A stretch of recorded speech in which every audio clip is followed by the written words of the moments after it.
Santos do Fundão!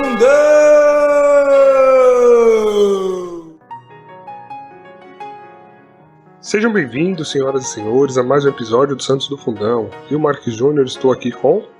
Cris Dias. Tati Boni. Muito bem, gente, nós estamos aqui, dando continuidade à nossa série sobre o Bom Pastor, A gente escolheu, então, alguns papas santos da nossa igreja para partilhar um pouquinho sobre a vida dele, enfim, aquela conversa, e a partilha que vocês já estão acostumados. E hoje, a gente veio falando de alguns papas, espero que você já tenha escutado esses episódios. Não precisa ouvir os antigos para ouvir esse, mas após escutar esse, pode voltar lá para ouvir os demais se você quiser. A gente agradece. É isso aí. Nós falamos, recentemente dos papas aí, que tivemos nos últimos tempos da nossa igreja, e esse de hoje a gente quis voltar só um pouquinho no tempo, Então a gente vai falar hoje sobre São Gregório Magno, papa e doutor da nossa igreja, Então vamos começar com a biografia de São Gregório. São Gregório Magno, papa e doutor da igreja, nasceu em Roma no ano de 540, numa família nobre e cristã. Os pais eram Silvia e Gordianus, o qual tinham mais um filho. Chegou a ser um ótimo prefeito de Roma. Logo depois ingressou no mosteiro, onde dedicou parte da sua vida à oração e contemplação. Tornou-se papa, deixou um grande legado de obras devido à sua inteligência, sabedoria e caridade, como, por exemplo, a instituição do celibato, a introdução do Pai Nosso na missa e o tradicional canto gregoriano, dentre outras cartas, homilias e livro. Veio a falecer em 604. A sua data é celebrada pela Igreja Católica em 3 de setembro.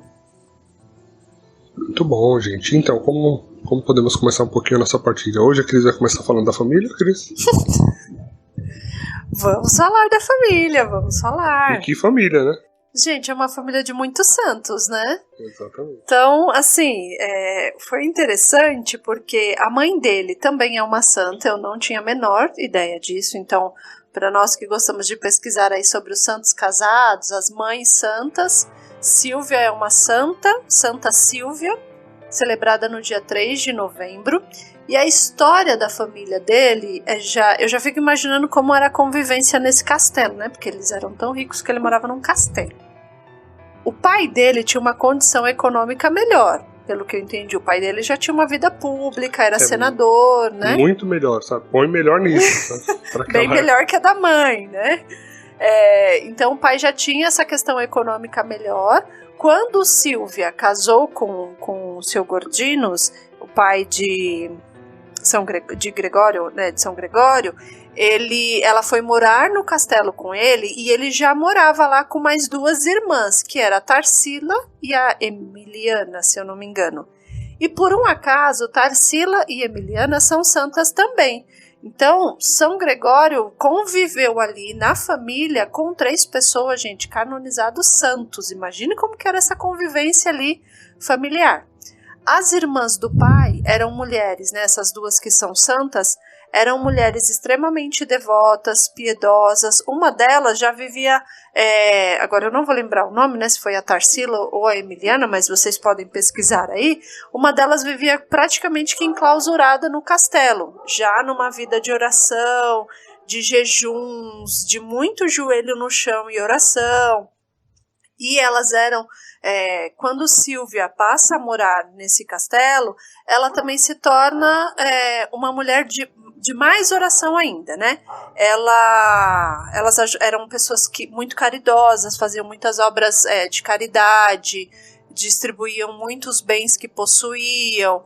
E Silvia, mesmo vivendo uma vida de uma riqueza maior após se casar com seu esposo, ela não se deixou envolver por aquela riqueza, ela continuou vivendo a humildade, essa prática da virtude da humildade ali no dia a dia. Então, São Gregório, a gente tem poucas informações da vida dele da infância, também por conta do ano que ele viveu, mas a gente já imagina como que era esse convívio familiar aí com essas 3 mulheres santas.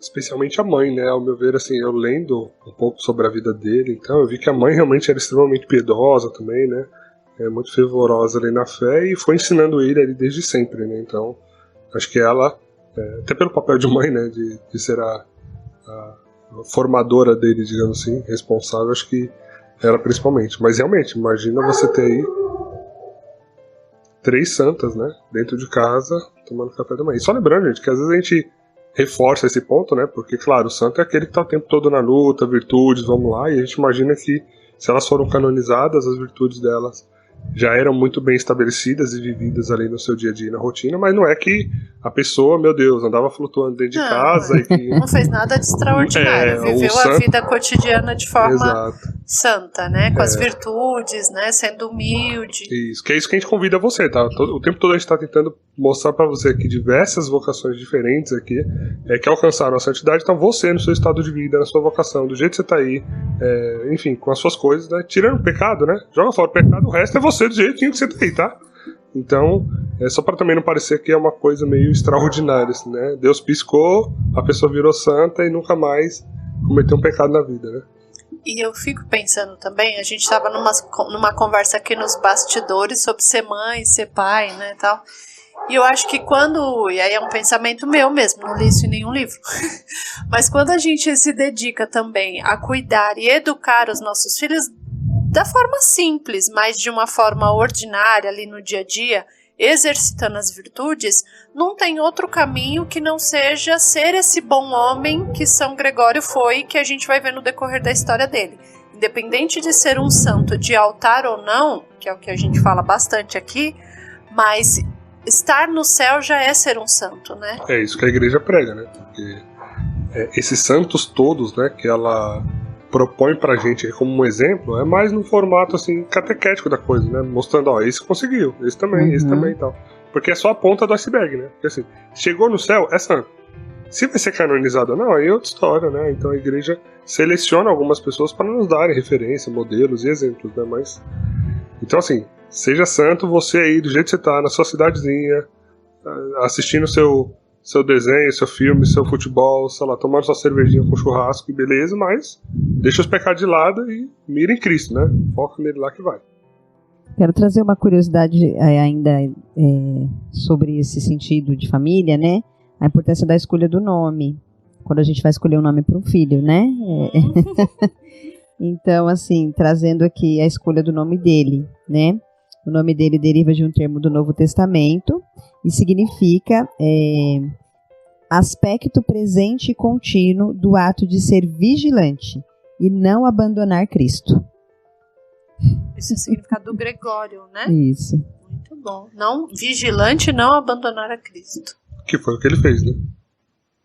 Então deu certo. Acho que deu certo aí. E o Magno, né? São Gregório Magno, também para quem não sabe, outros papas, outros santos tiveram o nome Magno, porque o Magno vem de grande, né? De magnitude. Né? Do de latim, grandeza. que vem o grande. E na verdade são só 2 papas, tá? Que levaram esse nome. Que é São Leão Magno. Na verdade, se você for pensar assim, entre os grandes santos mesmo, eu diria que são 3, né? Porque você tem São Leão Magno, que foi papa também da nossa igreja, santo que leva esse título, né? Porque o Magno não é um sobrenome dele, é um título, né? Tipo, tanto é que muitas vezes você encontra na internet relatos sobre São Gregório, né? Então eu falei de São Leão Magno, aí tem São Gregório Magno, às vezes ele está descrito como São Gregório o Grande, que aí seria o significado de Magno, e outro santo também que leva esse nome Magno, né? O título, você tem Marx Magno, né? Que é outro santo que... Eu tô aqui pensando quem é o outro. Eu falei, nossa, caramba, eu só conheço... Entendeu? Marx o Grande. Então, Ah, tá. É ele mesmo, tá, gente? Pra quem não entendeu a piada. Mas é meu sobrenome, né? Nesse caso não cheguei a merecê-lo, mas já veio no pacote aqui do nome. Mas é interessante, né? Como alguém leva este título no nome, significa que na história ele foi grande pela inteligência, pela sabedoria. E aí, ainda falando assim um pouco sobre ele, né? Sobre essa fase aí, ele chegou a cursar direito. Então, gente, façamos direito, viu? Não façamos errado. Nossa, eu preferi a minha piadinha de Magno, tá? Que fique gravado e registrado nesse podcast. Editor, não tira esse negócio daqui, pelo amor de Deus. Então ele chegou a estudar direito e um pouco por incentivo do pai, pelos caminhos que o pai já havia percorrido, né, esses caminhos políticos, ele também ingressou aí na política e antes dos 33 anos de idade ele já era prefeito de Roma, como nós falamos na biografia. Quando eu fui estudando um pouco sobre a história dele, eu fiquei pensando como a nossa mente hoje já é corrompida pela política que nós temos acesso. Porque a gente não consegue vincular a santidade, a nobreza, a humildade e até a honestidade à política. Então a gente já pensa que alguém que foi político, a gente não consegue colocar na mesma frase todas essas qualidades, né? Inclusive a santidade. Mas vamos remeter aos tempos passados, o quanto a vida era diferente também da atualidade e esse campo político não era tão corrompido como a gente vê hoje.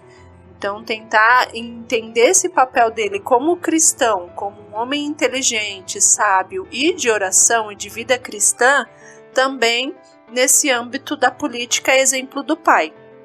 Eu já destacaria que assim, se um político foi santo, a gente não tem nada do que reclamar. Não dá pra dizer que você não vai, você que tá ouvindo não vai dizer que você não foi santo, porque a gente tá acabando de falar de um político que se tornou santo, né? Mas acho que era honroso, né? Nessa época que era honroso ser, né? Não é igual a gente pensa hoje em dia, né? Não, assim, a comparação às vezes não é direta, mas não deixa de ser um período, porque assim, corrupção sempre existiu, né, gente? Em maior ou menor grau sempre existiu. Maior ou menor. Então, o que realmente a gente consegue ver aqui na história de São Gregório é que o pai dele, né, já era muito envolvido. Acho que o pai foi senador. Eu confesso que esses títulos, assim, em fontes diferentes se embaralharam um pouco. Então, por exemplo, eu vi gente falando que São Gregório foi prefeito, ouvi outras pessoas falando que ele foi senador, e outra até, eu achei uma fonte que falava que ele foi primeiro-ministro, tipo, como se fosse o título comparável, né? Só que de todos esses eu vou ficar com o prefeito, porque eu vi no site do Vaticano, então, se é pra errar, vamos errar junto com o Vaticano, né? Então... E de qualquer forma são cargos políticos, né? Então acho que é importante, né? A gente pensar que é esse lugar político que ele ocupava e o bem que ele fez estando neste lugar. Isso, que aí o que me chama a atenção é esse ponto, né? Porque ele sempre foi muito sábio, né? Acho que ele já tinha, né, esse exercício, né, das virtudes, com o exemplo da mãe dentro de casa.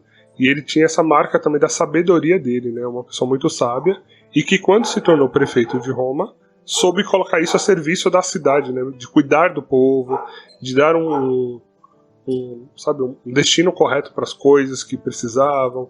Então, assim, ele cuidou muito da cidade e num período bastante conturbado, né? Porque assim, o Império Romano já estava em queda, os bárbaros lá invadindo Roma à torta à direita, era tipo dia de feira e fim de semana, né? Segunda-feira, terça-feira, quinta-feira. E fora outras questões, né, que a gente hoje em dia, por exemplo, não imagina, mas, por exemplo, ele pegou uma época de fortes chuvas em Roma, onde o rio alagava e alagava a cidade toda. Então, assim... Isso me remeteu aos tempos atuais. Isso é mais atual, né? Então, foram temas que ele teve que ir lidando, né? Como prefeito da cidade. Acho que vale a pena a gente só voltar um pouco na história para mencionar que quando ele se tornou, né, prefeito de Roma, logo em seguida o pai dele veio a falecer, né? E a mãe dele já tinha falecido anteriormente. Então, nessa morte aí do pai e da mãe, há poucos relatos sobre isso, até porque, né, como nós falamos, é um santo aí antigo da nossa história, um pouco depois aí de Cristo, e então ele acabou perdendo o pai e a mãe, mas em tempos diferentes. O pai foi logo depois que ele se tornou prefeito de Roma. E aí ele também passou a administrar, né, todos esses bens da família. Apesar dele ter um irmão na história, esse irmão ele é pouco falado. Há algumas cartas de São Gregório a este irmão, mas ele não cita o nome desse irmão e a gente não tem muitas informações desse integrante aí da família. Né, de como ele também, né, junto com São Gregório... Tadinho, gente, foi esquecido. A gente tá rindo aqui, gente, porque numa das fontes que a gente leu, né, o pessoal fala assim, eu não sei sequer o nome dele, né, a gente falou, poxa, poderia só falar que era o irmão de São Gregório, ok, né, mas reforçaram esse ponto, né. E eu queria comentar realmente esse ponto, assim, Cris, que você já vê o desapego dele, né? Porque quando ele começou a administrar os bens da família, né? Na cidade de Roma, né? Começou a chegar ali uma série de monges, né? Do mosteiro de Monte Cassino, que estava sendo invadido pelos bárbaros lá e tal. E o pessoal saiu, né? Fugindo ali para não morrer. Efetivamente foi para Roma. e ele acolheu e pegou um dos castelos, né, um dos palácios da família e falou, pronto, tá aqui, ó, mora aqui, faz daqui um mosteiro e podem dar sequência aí nas suas atividades, né, então... E vale lembrar que esses monges que chegaram fugidos na cidade eram monges do mosteiro criado, né, podemos dizer que recente, porque tinha um intervalo aí acho que de uns 200 anos, mas criado por São Bento. Então era da ordem beneditina e esses monges foram ali abrigados nesse castelo de São Gregório. E quanto isso foi fundamental para a convivência e espiritualidade dele. Exatamente. Aí eu fiquei imaginando, ele como prefeito saía, ali nesse cargo público, saía, vou dar um pulinho lá no castelo, vou dar um pulinho lá no mosteiro, vou ver como que tá a rotina e tal. Então ele começou a participar ativamente, ainda nesse cargo público, da rotina do mosteiro. E isso foi fundamental para o que aconteceu com ele depois na espiritualidade. Mas ele já foi incorporando essa espiritualidade monástica na vida dele. Exatamente. E aí foi algo que ele começou a fazer, né? Com essa administração dos bens, né, da família, ele começou a ir doando outros dos bens, né? Então outros terrenos, palácios, acho que eu vi aqui que ele chegou a doar uns 7 palácios diferentes para ir criando esses mosteiros, além dos que ele fundou, né? Esse ele doou já estava pronto, fora os que ele mandou construir. Né? Doou palácios. Palácios, é engraçado, gente, né? O termo, assim, tipo, doa um palácio. Às vezes a gente tá acostumado com as doações de hoje, doa né? uma roupinha, um tênis que não serve mais, né? É a pessoa do palácios. Ele doou o que ele tinha, né? Se ele tinha palácios, ele não podia doar outra coisa. A gente dá aquilo que a gente tem. Bom, e aí então ele começou, né, meio que botar ordem na cidade, né, dentro do possível. Isso foi muito importante pro período, assim.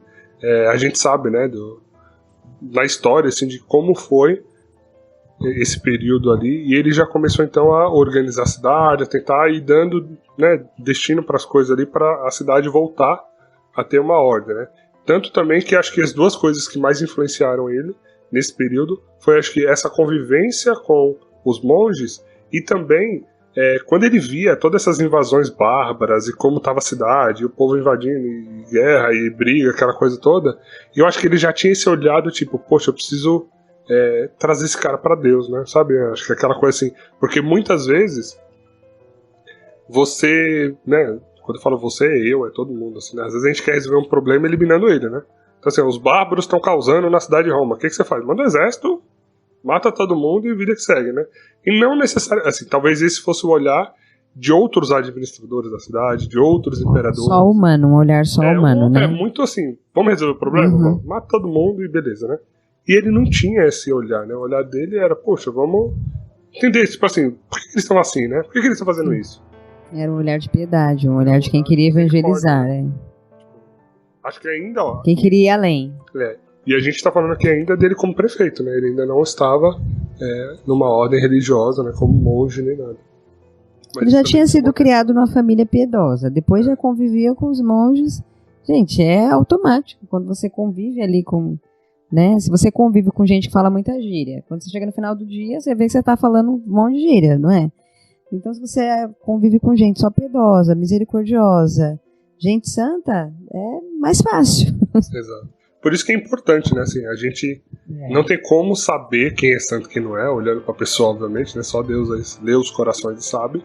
Mas é sempre bom você ter a oportunidade de conviver e ter contato com pelo menos alguém sábio, sabe? Pra te guiar na fé. Por isso que a gente fala de ter um diretor espiritual, que esse talvez é aquele sábio que vai ir te norteando, né? Então... Isso me lembra o Castelo Interior, né, de Santa Teresa. Tem uma frase que eu li lá que eu nunca esqueci, que ela fala que a gente deve conviver com pessoas que estão nas moradas acima das nossas, para que a gente possa almejar outras moradas, né? Se a gente convive sempre com quem está abaixo das moradas ou na mesma morada, a gente nunca vai buscar, né, o crescimento espiritual. E quando você consegue conviver, né, com pessoas que têm essa sabedoria, que estão em graus, né, de santidade, de oração, de vida de oração maiores que os nossos, você se habitua a achar normal aquilo e você quer isso pra você e você busca. Porque quando você não convive, você acha que é impossível, né? É como se eu falasse assim, tipo, seja igual ao Padre Pio. Você fala, meu Deus, nunca vou conseguir. Mas se você convivesse com 50 Padre Pio andando pra lá e pra cá na cozinha da sua casa, Seria automático? Na igreja, quando eu falo cozinha de casa, pensa na paróquia. Eu tô sentado no mesmo banco que a pessoa sábia, que se admira, que sabe ter uma vida reta de oração e tal. Isso tudo vai fazendo esse contexto das virtudes ser mais familiar e você briga por aquilo, né? Porque a gente tá falando de coisas maiores, para dar exemplos aqui, você tangibiliza melhor. Mas pega isso pro dia a dia, sabe? Aquela pessoa mais paciente. Se você precisa trabalhar paciência, se é um vício dominante que você tem, procure alguém mais próximo ali da sua família, da sua paróquia, alguém que tem essa virtude trabalhada, para ela te dando algumas dicas, um direcionamento. Você convivendo com ela, você vai pegar situações em que ela tá sendo paciente, ela tá exercitando isso, e você fala, poxa, aqui eu já teria, sabe, tipo, não vou pedir força pra Deus, senão eu vou quebrar tudo isso aqui, né? Mas assim, é isso, sabe, gente? Quando a gente traz esses exemplos, né, pra gente tentando buscar e como por isso que nasceu Só Pela Misericórdia, né? Para que trouxesse mais a vida dos santos para o nosso dia a dia. Exato. Então, voltando aqui a São Gregório, Gregório né? Magno, A gente adora os parênteses, viaja. terminada a missão dele como prefeito, alguém quer falar alguma coisa dele ainda como prefeito? Não, Não. passamos né? bem. Terminada aí a missão dele como prefeito, o que ele fez? Se aposentou? Não. Ele entrou definitivamente no mosteiro, né, a qual estava ali e que ele já tinha uma convivência. E aí essa vida dele no mosteiro, essa vida dele monástica, foi um tempo onde ele aprofundou, e ele diz isso, né? Foi um tempo onde ele aprofundou a espiritualidade e oração. Então ele se tornou essa pessoa mais contemplativa. Ele já era uma pessoa ativa nos afazeres, né? Nessa questão da ordem, da administração. Mas a vida monástica trouxe para ele essa parte contemplativa e também muito da escrita, porque vivendo no mosteiro foi onde ele começou a escrever muitas coisas. E sobre essa vida contemplativa, eu grifei bem grandão aqui, uma parte que fala assim: Gregório afirmava que naquele silêncio do coração, vou ler de novo e bem pausadamente, tá? Depois a gente destrincha aí. Gregório afirmava que, naquele silêncio do coração, enquanto permanecemos vigilantes no interior, através da contemplação, estamos como que estamos como dormindo para tudo que está no exterior. Então, nessa contemplação, nesse silêncio, nós conseguimos... Olha que loucura, né? No silêncio, na contemplação, a gente consegue ser vigilante e é como se o mundo não existisse. Acabou ali, vou dormir para o mundo e nesse silêncio que eu viver aqui, eu vou conseguir vigiar, né, e fazer aquilo que eu preciso fazer. Achei muito forte e eu ficaria, horas, assim, tentando entender melhor isso que ele disse, né? Porque é tão difícil contemplar, é tão difícil parar, é tão difícil silenciar, é tão difícil estar naquilo que nós estamos. Ontem, né, tivemos uma formação e falava sobre isso. Estou gravando aqui, eu estou de verdade gravando aqui, eu estou conversando com alguém, eu estou realmente prestando atenção naquilo ali. Então, é muito difícil hoje a gente conseguir ter esses momentos de silêncio. E a gente chega às vezes para adorar, a gente consegue adorar 5 minutos, né? Que a gente consegue passar mais de 5 minutos adorando, porque a cabeça tá a mil, o pensamento tá na criança, tá na madeira, tá na faculdade, tá no trabalho. Então, eu acho que isso é importante pra gente tirar como lição para nós, como nós precisamos voltar a ter esses momentos de contemplação, de silêncio, de paz interior, né? Para que a gente consiga exercer a vigilância. Então, o que eu entendi assim, quanto mais contemplativo e silencioso você for, mais você será vigilante. Exato. Eu acho que também é o fato de a gente talvez não exercitar tanto isso no nosso dia a dia, né? Esses momentos de oração e de silêncio em casa, meditando e tal, que é uma coisa que eu tenho pesquisado um pouco mais para... Faz que não faço, né, essa meditação mesmo, mas quero começar a fazê-la. Ter uns momentos assim para ir silenciando aos poucos, né? E duas coisas que você leu aí, Tati, que eu pensei agora, o quanto o lugar que ele estava era propício para isso. Sim. Porque na vida pública que ele vivia, por mais que ele já era um homem de oração e tudo mais, não era um lugar propício para ele viver essa espiritualidade. Mas estando ali dentro da espiritualidade monástica, dentro do mosteiro, é um lugar propício para isso, e o quanto isso, enquanto este lugar foi fundamental para que ele encontrasse esse caminho da espiritualidade que depois vinculou com a ação que ele já tinha na vida, né? Aquilo que já era prático dele. E o quanto o nome dele também, Gregório, vem confirmando esse lugar onde ele esteve da questão do vigilante, né? Você leu isso pra gente no início aqui do nosso podcast hoje, o significado do nome dele e, de fato, o quanto a nossa história também vai marcando um pouco a nossa missão, o nosso chamado, a partir do nosso nome, né? A gente só não pode falar assim, né? Não dá pra silenciar porque eu não vivo no mosteiro, né? Então eu não vou silenciar. Não dá. Você mesmo em casa, você vai sim. Mesmo, do Gregório é exemplo disso, né? Porque mesmo ele não conseguindo silenciar, ele teve o tempo propício para silenciar, mas antes disso ele trabalhava, tinha vida pública, mas ele tinha os momentos dele de dar Sim, eu fiquei aquela pensando escapada. nisso, porque imagina prefeito, a loucura, né, meu Deus, a correria, a loucura, o tanto de coisa, mas ele só conseguiu ser vigilante dentro da política ali, porque ele tinha os momentos de silêncio, de contemplação, ele ia buscar, porque senão ele não conseguiria fazer o que ele precisava fazer. Exato. E aí acho que vale reforçar também esse ponto que a Cris comentou, né? Então que ele deixou de ser prefeito e tal, e entrou efetivamente, né, para essa vida monástica. É que então foi uma decisão, né? Acho que ele então entendeu a vocação dele, falou, não, meu lugar é aqui, é onde eu de fato tenho aqui meu coração, minha vontade é a vontade de Deus, vou dar esse passo. Ele renunciou o cargo de prefeito. Aí vale reforçar também que ele doou tudo que ele tinha, né? Então o que tinha sobrado ele foi lá e doou, que ele já não tinha dado antes, ele doou toda a fortuna dele e tal.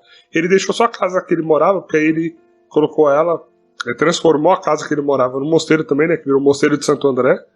Verdade. Isso. Então ele só deixou a casa porque a casa virou esse Mosteiro de Santo André, então ele ingressou na ordem, que era uma ordem beneditina, né? E aí, seguindo nessa vida dele já monástica, como ele já tinha essa formação mais política, essa liderança, esse perfil um pouco pela história dele, ele foi enviado, né, pelo Papa, na ocasião Papa Pelágio, para combater heresias em outra região. Então, o quanto isso foi importante também por aquilo que ele já era, mas o que ele foi adquirindo. Tem até um livro dele que chama Regra Pastoral. Quando a gente vê esse lado dele, da administração, da liderança, do quanto ele sabia se portar também diante das pessoas de uma forma autêntica, sem ser autoritária, ele foi enviado, né, para essas missões e nesse livro que ele escreveu, ele fala um pouco o que é o perfil de um líder. E eu achei muito interessante porque ele dá regras mesmo sobre esse perfil, e esse livro hoje ele é indicado para qualquer pessoa que tem algum trabalho pastoral, ou também para aqueles que depois se tornam abades, ou que tenham outras responsabilidades dentro da vida religiosa, mas é um livro que eu li um pouco das regras só, e achei interessante a forma com que São Gregório trata essa questão da liderança e da responsabilidade perante as outras almas. Esse livro de regra pastoral que eu comentei, ele tem em PDF na internet, então qualquer um pode baixar. Eu separei algumas regras aqui, eu vou ler só umas 3, para não ocupar muito nossa... Pô, querida, eu fiquei pensando que quem é gestor hoje em dia também, de toda forma líder, poderia se beneficiar, com certeza, né? Sim, porque ele fala... Porque não é só para religiosos, Não. né? É que na sua primeira fala parece assim, como se fosse alguém talvez mais... abade, líder religioso. Não, que ele escreveu para isso, né? Isso. Mas hoje em dia qualquer pessoa que tem uma posição de liderança, né? Pode, porque ele fala assim, ó, não a regra número 2, não assumam as responsabilidades do governo das almas aqueles que não colocarem em prática na própria vida o que aprenderam com o estudo. Ou seja, faça você primeiro na sua vida para depois querer mudar dos outros, né? E detalhe, precisa estudar, né? Também. Tudo na vida a gente precisa estudar, se dedicar ao estudo. E pra gente tá até mais fácil, porque já tá compilado no nosso catecismo, né? Dá pra ter uma boa fonte ali, né? Aí ele fala, quem deve assumir o governo das almas? Ele vai dizer quem deve assumir esse governo. Quem não deve assumir o governo das almas? Como deve se comportar aquele que legitimamente assume o ministério pastoral? Como deve se comportar, né? Que o pastor seja puro nos pensamentos. O pastor aqui é esse, né? É o líder. A gente pode pensar... O coordenador do grupo de oração. Que o pastor tenha sempre uma ação exemplar que convença. E para cada regra, ele descreve sobre essa regra. Que o pastor guarde um silêncio discreto e tenha uma palavra útil. Que o pastor tenha uma atenção plena de compaixão para cada pessoa e uma contemplação que o desapegue da terra mais do que a todos os outros. É isso que eu queria falar. Ainda bem que era só 2 regras. Né? Eu falei Vocês todas. tinham que ver a cara agora, a minha cara tinha, gente. Eu falei todas que eu tinha anotado, tá? Mas o livro é composto, se eu não me engano, por 64 regras. Então aí você pensa assim, o que ele tá dizendo? Quer cuidar da alma dos outros? Seja santo, filho. Porque não dá pra não aplicar na sua vida aquilo que você quer que o outro faça, né? E também eu fiquei Cuide da pensando sua assim, sociedade. que não serão todas as bilhões de pessoas no mundo que serão os líderes. Sim. Não, com certeza. Não, isso sem Não dúvida. Sem dúvida. Porque senão a gente lê... e Serão fala bem assim, menos. Então, assim, para aquele que já tem esse chamado, vale a pena se dedicar à vida de São Gregório e estudar esse material. Porque há pessoas que têm chamado para isso e há pessoas que, assim como nós aprendemos com Santa Teresinha, que será o passarinho. E tudo Isso aí, bem. tudo bem. né? Todos vão chegar no céu se assim E forem. cada um tem uma vocação e tá a tudo sua- ótimo. Se for a sua vontade chegar no céu, você vai lutar por isso e vai chegar lá, entendeu? Sim. Não é que um pra um é mais fácil, outro não é, né? Então é meio... E aí o ponto, Cris, que eu li aqui me chamou a atenção, quando ele entrou no mosteiro, né? Que ele, teoricamente, né, tava no mosteiro enclausurado ali, né? Pra uma vida, de fato, monástica. E o pessoal já conhecendo, né? Já sabendo a tamanha sabedoria que ele tinha, tava falando, não, imagina que eu vou deixar um cara desse trancado no mosteiro, né? Não, a gente precisa dele. O Papa Pelágio II, que era o Papa ali, então da época, não, preciso dele em missões e tal. E aí mandou ele para Constantinopla para combater algumas heresias que estava tendo lá e para ser o que, se for comparado a hoje, é o que a gente chama de núncio apostólico, né? O Papa Francisco, por exemplo, tem um núncio apostólico em vários países, inclusive aqui no Brasil nós temos um núncio apostólico, que é como se fosse a embaixada do Vaticano num país, né? É que ela tem outro nome. É como se fosse isso. Então o Papa Pelágio mandou São Gregório para ser como se fosse o porta-voz dele, Papa, a combater essas heresias e fazer o meio de campo ali e tal, dar uma ajudada. E ele ficou 6 anos lá em Constantinopla e foi um período onde ele escreveu boa parte das suas obras. Assim, foi um período muito produtivo, né, para a espiritualidade dele e coisas que ele deixou escrito, cartas, livros e tal. E aí depois o Papa chamou ele de volta e tornou ele o seu secretário, né? Chamou o Gregório de volta para Roma e falou que Gregório seria o secretário dele. E aí Gregório assim o fez, né? Foi trabalhar junto com o Papa. Só uma curiosidade sobre o que você falou dele ter escrito. Ele escreveu 880, entre cartas e homilias foram 880. E na maioria dessas cartas e homilias, na verdade, ele sempre faz referência, ele comenta livros da Bíblia ou evangelhos. Então são cartas riquíssimas, onde ele descreve mesmo e estuda esses livros bíblicos, né? Então, para a gente é importante ler, de repente, algum livro da Bíblia a partir daquilo que ele estudou e que ele escreveu, São Gregório, porque vai nos dar uma base maior de entendimento também. Eu anotei aqui, esse eu não achei. Ele tem 2 livros muito conhecidos, que um é Vida e Milagres de São Bento, que é um dos mais lidos sobre São Bento, porque como ele se tornou um abade, inclusive, e um monge de um mosteiro de São Bento, ele estudou muito sobre a vida do fundador. E aí ele tem um livro escrito sobre a vida de São Bento, para quem puder aí adquirir. Tem um outro livro dele, que esse eu não achei de fácil acesso. Se alguém depois tiver informações, manda pra gente. Chama o livro de diálogos, que ele, através desse livro, fala que a santidade é possível. Eu achei tão a nossa cara esse livro, porque ele traz diálogos de santos e não santos. E aí ele publica, então, isso, que é um livro de diálogos sobre a santidade é possível. Que legal, né? Vamos achar. Interessante, vamos achar. Ajuda nós. Eu queria trazer um fato sobre ele que eu li. E eu creio que seja verdade, gente. Num determinado momento, um monge foi se confessar com ele e confessou que tinha roubado 3 moedas, né? E aí, o que Gregório fez? Ele não foi complacente, né? Então, assim como a gente vê na maioria das vezes, mas até eu lembrei assim, né? Que Jesus é misericórdia, mas como a gente sempre fala, ele é justo, né? Então, o que ele fez? Ele obrigou o homem a morrer sozinho e sem amigos. E quando esse homem morreu, olha só, não fica com raiva dele não, que vai vir a parte boa. Ele atirou o corpo do homem com as moedas numa pilha de estercos para apodrecer. E ainda disse assim, ó, leva contigo teu dinheiro e a tua, né, para a tua perdição. O teu dinheiro que te levou à perdição. Mas por que ele fez isso? Porque ele acreditava que mesmo no leito da morte, a punição pelos pecados cometidos, né, elas devem ser severas, mesmo quando a pessoa está no leito de morte. Então ele quis fazer com que esse homem passasse, né, por essa pena, por aquele pecado cometido. Porque ele entendia o quê? Que isso ajudava a pessoa a se arrepender verdadeiramente do pecado. Porque ele só fala assim, ó, não, tá bom, amém. Ah, pequei contra a castidade, amém, tá bom. Não, ele entendia que assim, a pessoa tinha que sofrer uma consequência para ela realmente se arrepender verdadeiramente do pecado. Né? Então, o homem ficar isolado, sozinho, sem amigos, ele entendia que é uma punição severa, ele vai sentir muito e vai se arrepender. E aí a penitência, de fato, ajudou. Nossa, que penitência, né? Exato. A penitência, de fato, ajudou, né, no arrependimento do homem. E depois, o que ele fez quando ele morreu?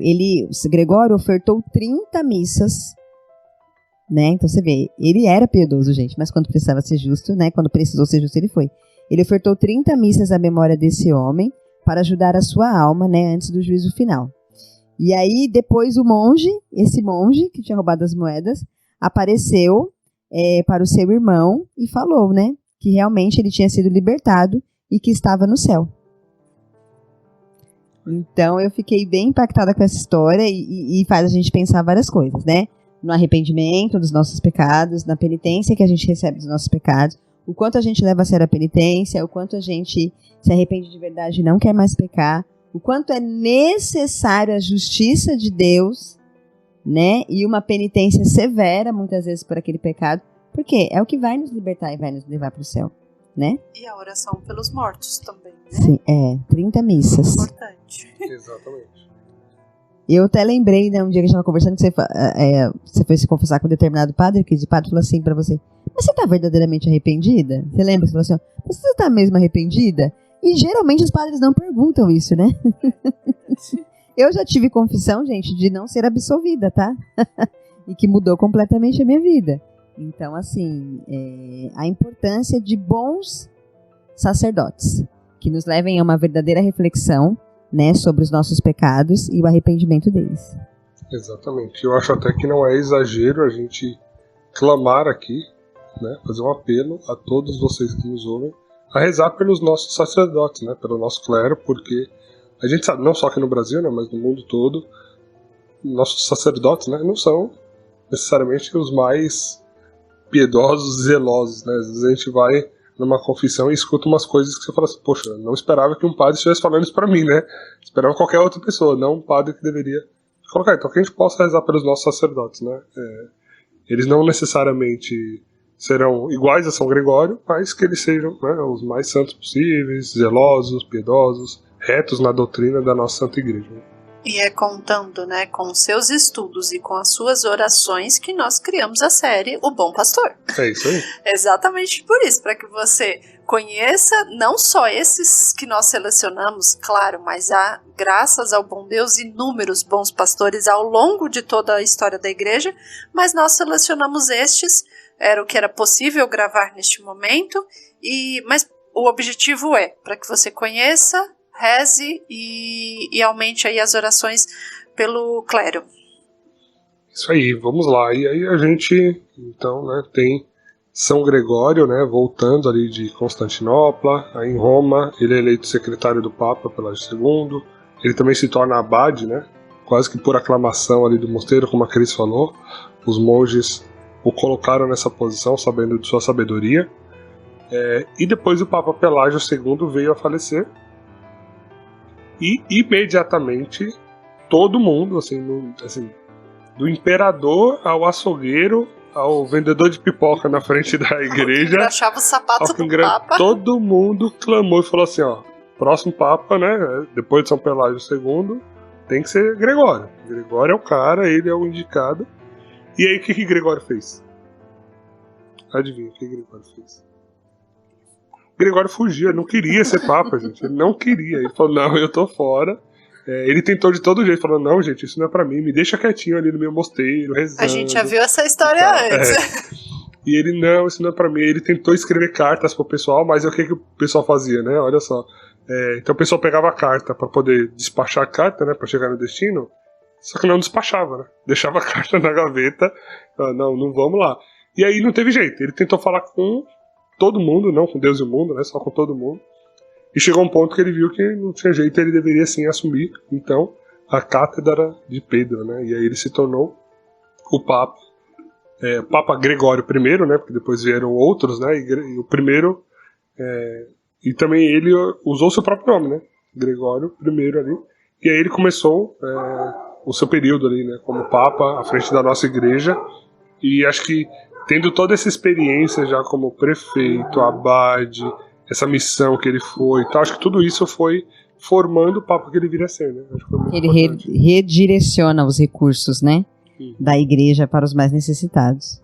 Exato. Já vinha da experiência ali de prefeito, né? Exatamente. E aí, como Papa, ele começou, né, a fazer reformas litúrgicas, ele via a importância disso, né? Então, como a Cris comentou, ele traduziu o Pai Nosso na missa, ele foi fazendo algumas outras mudanças. Ele começou também a fazer algumas reformas na parte, dentro da liturgia, na parte do canto, né? Então eu vi, por exemplo, que antigamente era papel dos diáconos cantarem na missa. E aí, para ser uma coisa bonita, muitas vezes o pessoal, né, buscava aqueles diáconos que tinham esse dom e tal, e aí os diáconos, por exemplo, aqueles que cantavam na missa, muitas vezes achavam que o seu único servir era cantar, né? Eu canto, então tá tudo certo. Tá tudo certo. E ele falou, não, amiguinho, não, o papel do diácono não é esse. Diácono tem que estar na rua levando a Eucaristia pros doentes, pros enfermos, pro que tá preso, tem que oferecer sacrifícios. E tem aqueles que não querem ajudar, né? Servir nos sacramentos e tal. Então o que ele fez? Falou, a partir de agora então, vamos tirar esse negócio de diácono cantar, porque diácono tem que fazer outras coisas que é própria, né, do servir do diácono. E aí ele passou a missão, né, de cantar na igreja pros, digamos assim, profissionais, né, porque naquela época as escolas eram mais profissionalizantes, né, não como a gente via hoje, né, a educação naquela época era diferente. Então a escola, tinha uma escola de música, e falou, então, os caras não vivem de cantar, então a escola de música canta, e você que é diácono, que deveria viver de ministrar a palavra, ministrar sacramentos, vai fazer isso. Vai fazer isso. Então, você vê, né, a condução dele ali no governo da igreja também foi bastante importante, né? Ele organizou muitas coisas, né? E aí eu queria fazer um parênteses sobre o canto gregoriano. O quanto recentemente eu me dei conta, né, até ouvindo um maestro Ademir, quem puder siga ele na internet, o quanto o canto gregoriano é exclusivamente uma música nascida na Igreja Católica. Hoje nós não temos nenhum canto semelhante ao gregoriano para outras religiões ou seitas, então quanto nós devemos nos apropriar dele. Nós estamos às vezes com o ouvido tão viciado em outras músicas, outros estilos, e tudo bem ouvir também, mas que nós possamos também fazer esse exercício de ouvir o canto gregoriano, porque este cântico, ele nada mais é do que, ele tem a capacidade de por si só elevar a nossa alma a Deus, porque ele é retirado das escrituras, então ele é um cântico que a finalidade exclusiva dele é elevar a nossa alma para o céu. E foi graças a São Gregório Magno que este cântico também ele se tornou mais acessível a nós. Ele foi organizando ali, como eu falei, nessa parte litúrgica e do canto, mas que naquela época não foi ele que instituiu, batizou, estava tudo pronto, acabado, e falou assim, pronto, é canto gregoriano, leve meu nome, vai. Não foi ele que criou, né? Já existia. Então ele foi meio que formatando e dando os rumos para que as coisas ficassem mais organizadas, e foi lá na frente, depois de alguns bons anos aí, que batizaram, né, esse tipo de canto como canto gregoriano, por causa dele, né, levou o nome dele. Acho que pela popularidade que ele tinha, provavelmente seria um canto que é mais aceito, né, e você já aproveitar a história de São Gregório para conduzir ali. Então esse nome veio um pouco mais à frente, né, mas ele foi fundamental ali em organizar as coisas e preparar o terreno, né, para isso tudo, né, digamos assim. E se eu não me engano, até veio algo agora na minha cabeça, se eu não me engano, até hoje, esse é o canto, pelos documentos da igreja, né, oficial da igreja, né? Então, assim como o latim, por exemplo, né, é o idioma oficial da igreja, enquanto Vaticano ali e tal, mesmo no Concílio Vaticano II, se eu não me engano, ele não muda isso, né? Que o que a igreja propõe, sugere, né, é que, por exemplo, o instrumento da missa deveria ser o órgão de tubos. A gente sabe que nem toda igreja, né, tem como ter um órgão desse, e acho que até pessoas que toquem, né, já não se tem tanto assim, mas seria um canto gregoriano no órgão de tubos como sendo uma música mais sublime, né, algo que, como a Cris falou, né, eleve mais naturalmente a nossa alma para contemplar a Deus e as belezas sobrenaturais.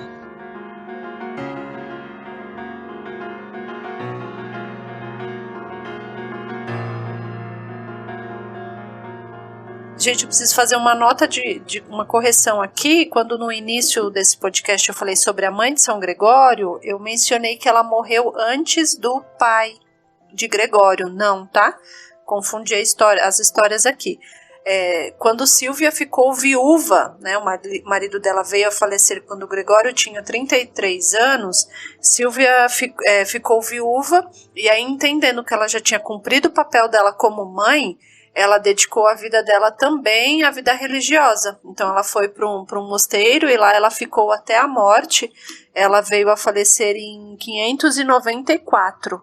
Então ela chegou ainda a viver muitos anos, mas já numa vida monástica também. E uma curiosidade aqui sobre a imagem dele, né? Se você nunca viu a imagem de São Gregório, você vai verificar na nossa capa aí desse podcast, ou também pode pesquisar na internet. A imagem de São Gregório, ela tem uma pomba próxima ao ouvido direito.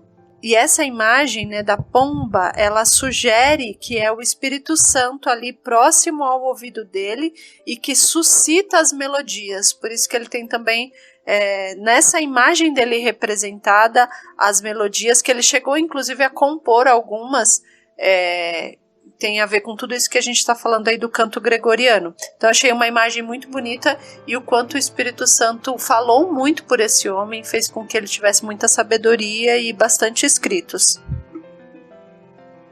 Muito bem, gente, vamos nos encaminhando aqui pro final aqui do nosso episódio, né? Contar um pouquinho mais da parte final de vida aqui de São Gregório e perguntar o que eu aprendi, né? Contar o que eu aprendi com São Gregório, né?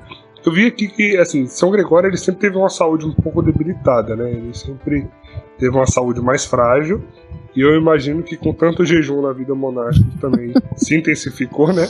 Eu li inclusive isso, né? Que fala de tanto jejum que ele fez, ele acabou até tendo um problema no estômago, por exemplo, e tal, mas mesmo assim ele não deixava de fazer os jejuns dele e tal.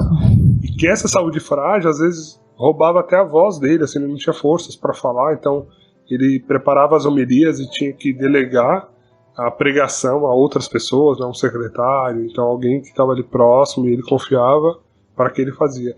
E ele se esforçava muito para que, assim, toda missa solene, que ele fizesse as pregações. Então, independente do estado de saúde dele, ele tinha que ter forças, né, para fazer essas pregações. E aí ele foi, né, nessas idas e vindas, né, então está de cama, se recupera, está de cama, melhora e tal. O último ano de vida já foi um ano em que ele ficou mais acamado, e aí com 64 anos de idade ele veio a falecer, né, devido a todo esse conjunto de coisas aí. Bom, após a morte dele, né, imediatamente o povo já o aclamava santo. Mas gente, isso... dá uma pausa. Imagina você morrer e todo mundo já estar te aclamando santo. Gente, é muito lindo isso, cara. Uma vida, né? Sim, muito de na retidão. É o que ele fala aqui, ó. O ideal da moral consiste sempre em realizar uma harmoniosa integração entre a palavra e ação, pensamento e compromisso, oração e dedicação. É isso aí. Não dá. Tem um outro trecho que ele comenta aquela passagem de Jesus que não se acende, né, uma lamparina para deixá-la embaixo da cama. E ele foi essa lamparina que foi luz. para as pessoas. Então, a partir do momento que ele morre, todo mundo já reconhece a santidade dele em vida, é porque ele foi esse testemunho mesmo.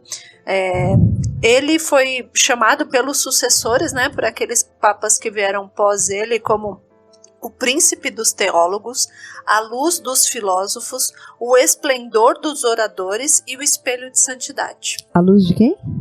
A luz dos filósofos. Nossa, que top!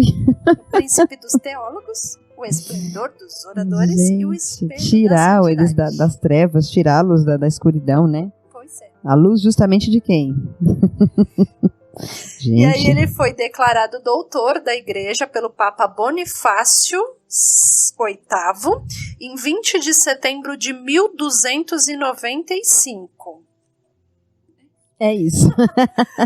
Parecia mais, você colocou 3 pontinhos. É que eu ia falar uma outra coisa, que na verdade assim, eu não sei se vocês se recordam que recentemente nós tivemos uma ação na igreja que remeteu ao Papa São Gregório Magno, que foi quando o Papa Francisco, no dia 15 de março, durante a pandemia, não vou lembrar se foi no ano de 2020 ou 2021, acho que foi 2021, mas quando o Papa Francisco, dia 15 de março, se a gente pesquisar aí nas redes sociais, ele rezou diante de uma imagem, de um crucifixo, e ele rezou diante dessa imagem, e essa ação foi o mesmo ícone que São Gregório Magno rezou para que a peste chegasse ao fim na Itália, a epidemia, né, da peste chegasse ao fim na Itália na época de São Gregório. Então, eu fiquei tão impactada com isso, porque isso entra no nosso conhecimento da história da igreja, né? Claro que quando o Papa Francisco fez isso no dia 15 de março aí de 2021, eu não remeti à história. Mas agora, estudando a São Gregório, eu falei, mas o Papa Francisco fez alguma coisa na época de São Gregório, deixa eu pesquisar. E aí, fiz a conexão com a história. Então, a importância da gente entender que a igreja, ela é uma tradição. E às vezes a gente quer matar a tradição da igreja. Recentemente eu ouvi de um padre que ele diz assim, nós só estamos fazendo o que a igreja sempre fez. E aí, quando eu lembro que o Papa Francisco fez, rezando pelo fim da pandemia Covid, nesses nossos tempos, ele só está fazendo o que a igreja sempre fez. E São Gregório Magno fez isso há quantos anos atrás? Né? E nós estamos repetindo isso, porque a nossa igreja é tradição. Exatamente. É um dos tripés, né? Sim. Assim, a nossa igreja, ela não... Se você tirar um dos tripés, ela vai cair, né? Que é o quê? Sagrada tradição, sagrado magistério e as escrituras, né? Então, é esse tripé que nos sustenta, né? E garante toda essa beleza, né? De que em 2000 anos é um contínuo, assim, né? A gente... o que mudou é o que de fato poderia ser mudado e faria sentido, mas a essência da coisa tá sempre lá, né? Então, hoje em dia, né, tem toda uma discussão de rito e tal, não sei o que lá e tal. A igreja tem vários ritos, todos os ritos são dos apóstolos, porque é a mesma missa celebrada desde lá até agora. Muda o formato daquilo que é pastoral, é litúrgico, que pode ser mudado. Eu não sei como que os teólogos denominam essas partes, mas a essência tá lá, todo o sacramento, né? O batismo é o mesmo. O João Batista lá batizou Jesus no Rio é o mesmo de hoje. Só que a essência tá lá. O que mudou são os acidentes, né? O que poderia ser mudado ali. Amém? Amém. Amém. E pra gente, né, se encaminhar aqui pro término do episódio, eu quero perguntar pra vocês, né? O que nós aprendemos com São Gregório Magno, o Grande? A importância do testemunho. Né? A importância de você poder guiar um rebanho, mas ser testemunho para esse rebanho. Então, para mim, o que ficou mais marcado foi isso. Além disso que a Tati falou, idem, eu vou escrever embaixo, ok? Eu assino também. Mas quando eu fui fazendo, né, e eu creio que foi pela força mesmo do Espírito Santo, essa ligação com o Papa Francisco com o Papa Gregório, eu fiquei pensando, caramba, né? Fiquei pensando muito nessa questão da tradição da igreja. O quanto a nossa igreja, ela é viva e ela... Por que ela existe há 2000 anos? Não é qualquer coisa. Por que ela existe há 2000 anos? Porque ela se mantém firme. E isso eu fiquei pensando, né, a estudar um Papa tão antigo que às vezes a gente tem dificuldade de trazer informações sobre ele pela época que ele viveu, mas a gente vai vendo que algumas coisas elas vão se repetindo. E isso fez sentido para mim, né? Eu reaprendi isso, a questão da tradição e entender a origem do canto gregoriano e tentar fazer com que ele tenha um pouco mais de... que o meu ouvido se afine um pouco mais a ouvi-lo, porque nós não estamos habituados a isso, e entender a história dele, como ele veio, e que São Gregório foi um dos que fez com que ele chegasse até a mim, com que esse cântico chegasse até a mim, para mim também fez sentido. Muito bem. Além do que as meninas falaram, né, eu acho que eu colocaria também, acho que a importância, assim, de que, não sei como falar, mas tudo que você é, toda a sua experiência, sua bagagem, ela pode ser útil e estar a serviço da igreja, né, porque ele não foi prefeito à toa, né, ele foi prefeito, soube administrar, e toda aquela experiência ele também soube usar enquanto Papa, para administrar os bens sagrados, os bens da igreja. Então, qual dom que você tem aí, que você pode aplicar de repente na igreja, na sua realidade, na sua paróquia e tal, né? Tem tanta gente, sabe tocar? Toca lá na missa, ajuda o pessoal, sabe? E olhando pra mim também, sabe? Tipo, o que eu sei fazer hoje que eu poderia, né?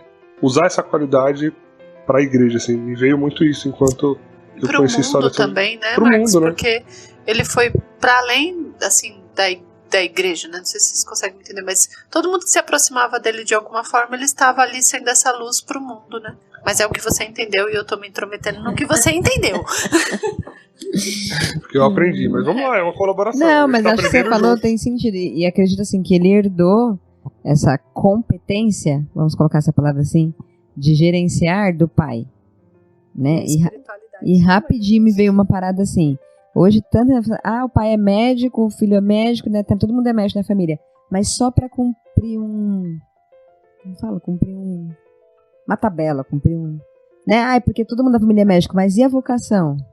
Né? E aonde está ali o verdadeiro servir, o verdadeiro amor por aquilo? Então, você foi falando e me remeteu a essa questão da herança do pai, não no sentido de bens materiais, mas na herança da vocação e do gerenciar. Ele herdou com certeza isso do pai, aprendeu isso com o pai, né? E quando eu falo é até assim, sabe? Porque às vezes a pessoa fala assim, eu não sei fazer nada na igreja, então eu não vou servir. Não, cara, mas assim, você sabe mexer no Excel? Ajudou a secretária lá nas planilhas da igreja?